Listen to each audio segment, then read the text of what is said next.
Et comme d'habitude, on démarre réseau avec les infos les plus chaudes de ta région, les bails du jour sortis du four par la saoudienne, Laurence Méride.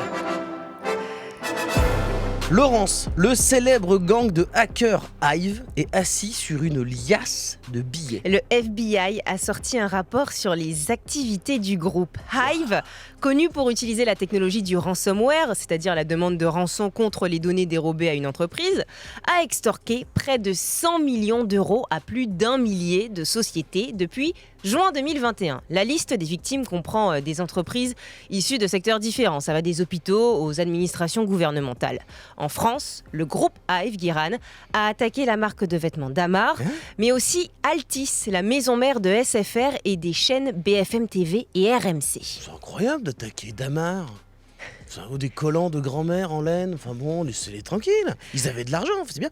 De nombreux documents confidentiels sur les opérations du groupe de télécommunications avaient fuité selon Numérama. Ouais, et quelques indices laissent croire que les hackers de Hive seraient originaires de Russie, selon le site Numérama. En France, les autorités recommandent de ne pas payer les rançons, mais une proposition de loi qui autorise le remboursement des rançons par les assurances sous condition de porter plainte risque de pousser beaucoup d'entreprises à céder aux exigences des hackers. Pour rappel, les cyberattaques sont en plein boom et les pirates sont de plus en plus agressifs. Et les pirates sont souvent russes. Oui, j'ai remarqué. Souvent. Ils devraient surtout préciser quand ils sont pas russes, parce que souvent, à chaque fois, c'est sûrement de Russie. Mais hier encore, d'ailleurs, tu parles des cyberattaques, le conseil régional de Guadeloupe a annoncé avoir déposé plainte, avoir constaté un piratage de tout son système. Et on continue avec une histoire incroyable qui se passe sur Wikipédia.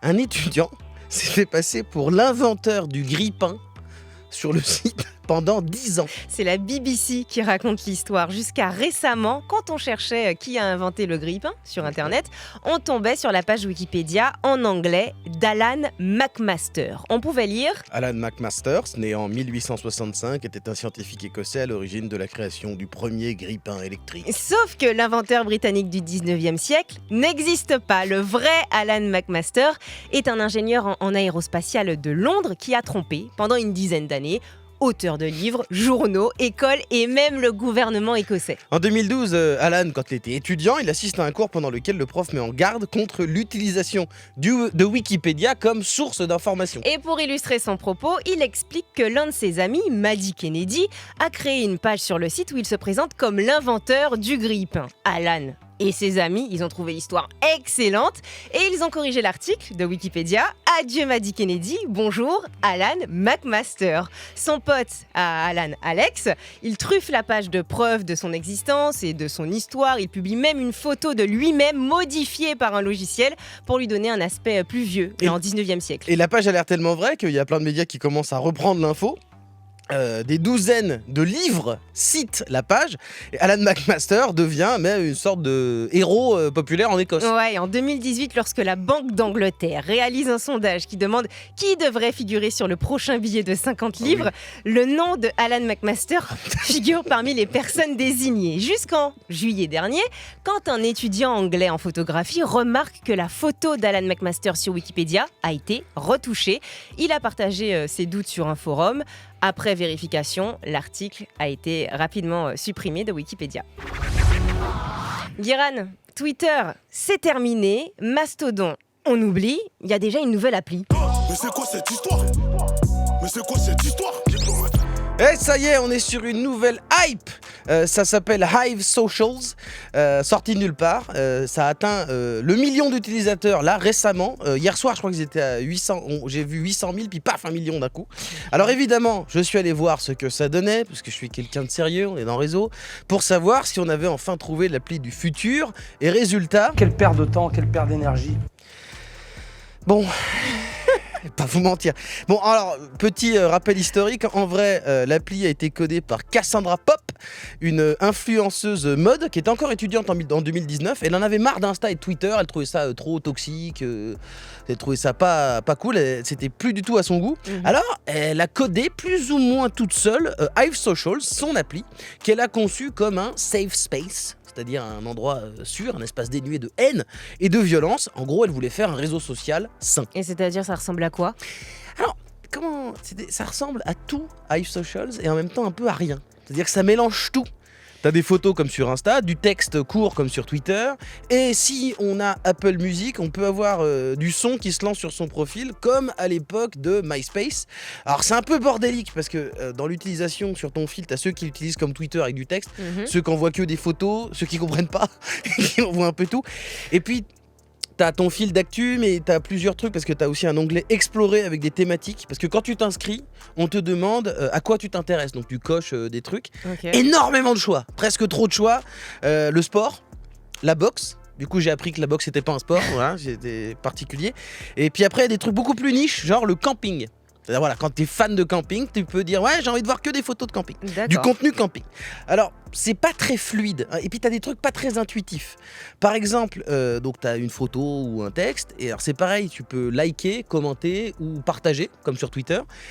Mais par exemple, tu peux voir ton nombre de likes, tu as un cœur avec un nombre de likes, mais si tu appuies dessus pour savoir qui a liké ta photo, eh ben, tu sais pas, en fait, tu likes ta photo comme une merde. Ah, tu likes ta photo toi-même. Ta C'est pour ça que propre tout le photo. monde a sa photo a ses photos likées parce qu'en fait on veut regarder qui a liké et en fait non.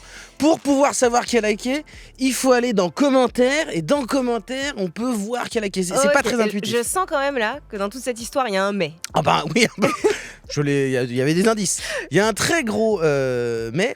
Et alors déjà, alors je vais le prouver. Là vous ne pouvez pas le voir. Je prends mon téléphone. Voilà, le gros mais déjà c'est ça. Voilà, qu'est-ce que tu vois là? Bah, il y a rien. Voilà, c'est un écran noir. Un écran noir. Ça met 30 secondes à charger. Et plus même, peut-être parfois 40, ça plante, Hive plante toutes les 10 minutes. En fait, c'est une appli qui est faite, je pense, pour 3000 personnes, qui a été codée par quelqu'un. Et là, il y en a 1 million depuis C'est ça. hier. Et ils ont ouvert, parce qu'avant, c'était que disponible sur iOS. Maintenant, c'est aussi disponible pour les Android. Donc là, clairement, il y a eu énormément de gens qui se sont inscrits et ils sont complètement aux fraises. Et en vrai, en plus, c'est pas une exception, c'est souvent comme ça. Hein, quand les applis, quand il y a du monde qui arrive tout d'un coup, ça Oui. plante. Bah souvent parce qu'ils sont pas dimensionnés. Mm. C'est-à-dire que parfois il y a des gens qui ont déjà prévu parce qu'ils se disent bon bah on va avoir des serveurs ou alors ils ouvrent ville par ville et puis ils ouvrent pas à tout le monde d'un coup. Et donc voilà, là je pense que c'était pas du tout dimensionné pour ça. Et puis alors donc là ils sont dépassés technologiquement, ça plante, mais en fait là il y a 1 million de personnes dans le monde, mais c'est rien en fait 1 million. Ouais. 100% des posts que j'ai vus, c'est des gens qui viennent d'arriver et qui font des vannes sur le fait que Twitter c'est de la merde. Voilà. Et ensuite ils font des captures d'écran pour aller la mettre sur Twitter en disant allez venez rigoler avec nous sur Hive Socials. Voilà. Donc pour l'instant, l'autre chose qui se passe, c'est que déjà depuis ce matin, en milieu de matinée, j'ai vu des gens qui disaient venez sur Hive hier, qui disaient bon on a désactivé Hive, c'est de la merde. En fait c'est comme tout. Une appli, faut que ça plante pas trop et surtout faut qu'il y ait des gens. Donc s'il n'y a plus de bugs et que Mr V, Kendall Jenner et Kim Kardashian débarquent, eh bah oui, là ça va marcher. Sinon, non. Réseau, toute l'actu d'Internet. Avec Laurence et Guiran. Bien, pour ceux qui vont pour la Noël commander sur Amazon, écoutez bien ceci, parce que le géant américain exploite de la main-d'œuvre étrangère pour visionner les images de caméras de surveillance de ses entrepôts pour surveiller ses employés américains. C'est une enquête du site américain The Verge et de l'ONG britannique Bureau of Investigative Journalism. Laissez-moi vous emmener à Beaumont, dans le comté de Riverside, en Californie. Dans cette petite ville de 30 000 habitants, au milieu des montagnes, Amazon possède un vaste entrepôt. À l'intérieur, des robots bleus, semblables à des petites voitures, s'affairent dans les rayons. De façon mécanique et saccadée, ils transportent des étagères jaunes hautes d'environ 3 mètres et se dirigent vers des travailleurs humains. Plus précisément, vers ceux qu'on appelle les stowers, littéralement ceux qui rangent, en français, les magasiniers en fait. Ce sont eux qui placent les marchandises que les robots leur apportent sur les étagères fixes. Ce sont tous ces produits qu'on commande sur le site. Ça a l'air sympa avec ta petite musique. Là-bas, je suis à Beaumont, je suis dans une petite série. Mais ça va être moins marrant parce que c'est un travail pour lequel ces gens, ces magasiniers, ils sont constamment surveillés. Et il n'y a pas que les managers qui les observent. Un système de caméra à intelligence artificielle, une IA, scrute rigoureusement les mouvements des employés qui rangent les produits. Et en cas d'échec de l'intelligence artificielle, la vidéo, elle est envoyée à des milliers de kilomètres des États-Unis, à d'autres employés en Inde et au Costa Rica, qui sont payés pas terrible pour un travail abrutissant et ultra répétitif. Virage, par exemple, un employé indien du géant du e-commerce passe en revue jusqu'à 8000 vidéos par jour pour $252 par mois. C'est $70 de plus que le salaire moyen par habitant dans le pays. Une misère si on compare au chiffre d'affaires d'Amazon, mais ça peut représenter un bon plan pour les Indiens désireux de s'en sortir. 8000 vidéos par jour. Mais c'est quoi les tâches de ces gens en avant-poste qui sont pas très connus là, dans les opérations mondiales tentaculaires d'Amazon? Tous les jours, ils reçoivent des millions d'images et de vidéos et ils décident si un produit a été rangé correctement dans les rayons et ils indiquent où il se trouve sur l'étagère. Et alors que cette intervention humaine permet aux robots, à l'algorithme des caméras de surveillance de s'améliorer pour passer d'une marge de 5 à 0% d'erreur, la santé des employés, elle, se dégrade. Nous ne pouvons même pas cligner des yeux car nous devons surveiller les vidéos. Cela rend les yeux vraiment secs parce que vous regardez constamment cet écran. Un témoignage de Prisha en Inde, Kelly au Costa Rica sent son cerveau mourir à petit feu, l'impression d'être un robot. Thiago, lui, il parle du pire travail qu'il n'ait jamais fait de sa vie. Les autres examinateurs des vidéos interrogés par le Bureau of Investigative Journalism signalent également des maux de tête, des douleurs aux yeux et une détérioration de la vue. Alors, des problèmes physiques qui s'expliquent parce que avec les objectifs incroyables qui leur sont fixés par Amazon, ils n'ont pas le temps de prendre la pause toutes les demi-heures qui est recommandée quand on fait ce type de tâche. Exactement, parce qu'ils sont surveillés. Un logiciel de suivi enregistre toutes les périodes d'inactivité en dehors des heures de pause désignées par Amazon. Il peut savoir, ce logiciel, combien de temps vous n'avez pas touché à l'écran ou à la souris. Au Costa Rica, Thiago raconte encore une fois qu'il a droit à 6 minutes pour se rafraîchir les yeux, 10 maximum pour aller aux toilettes. De l'esclavage moderne. Et au moment où l'on parle, ils sont en train de vivre, ces employés, la pire période de l'année, tu le disais, d'octobre à décembre, du Black Friday à Noël. Sur le papier, le rôle principal de ces examinateurs est de contrôler les stocks. Mais en réalité, s'ils voient un employé américain enfreindre les règles de rangement d'Amazon, ils peuvent le signaler à la direction. C'est incroyable, c'est le système vraiment diabolique et merveilleux d'Amazon. C'est-à-dire que ce que tu es en train de nous raconter, c'est qu'il y a des employés aux États-Unis et ils sont sous surveillance par des gens qui sont payés pour les surveiller avec une caméra, pour améliorer la caméra, et ils sont eux-mêmes surveillés par une intelligence artificielle, ça rend fou. Ouais, et les examinateurs, ils ont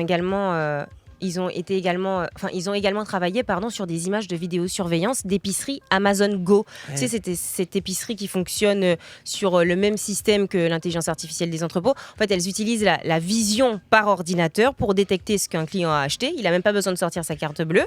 La carte, elle est scannée en caisse, tu vois. Voilà, c'est les trucs automatisés, sans caissière, sans trucs comme ça. Exactement. Amazon, il claque des milliers de dollars dans des campagnes marketing pour prôner son idéal futuriste. C'est un magasin largement automatisé, comme on a dit, sans caisse. Mais en réalité, le rôle de vendeur là qu'ils ont supprimé, il est sous-traité à des employés qui scrutent des vidéos 8 heures par jour en Inde et au Costa Rica pour un salaire de misère. Youpi.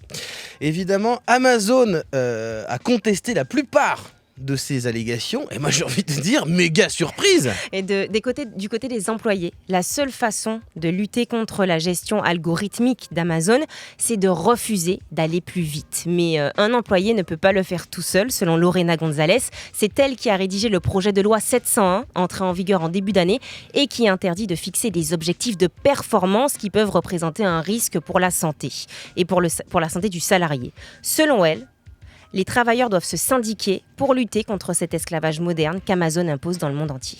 Réseau, toute l'actu d'Internet. Avec Laurence et Guirane.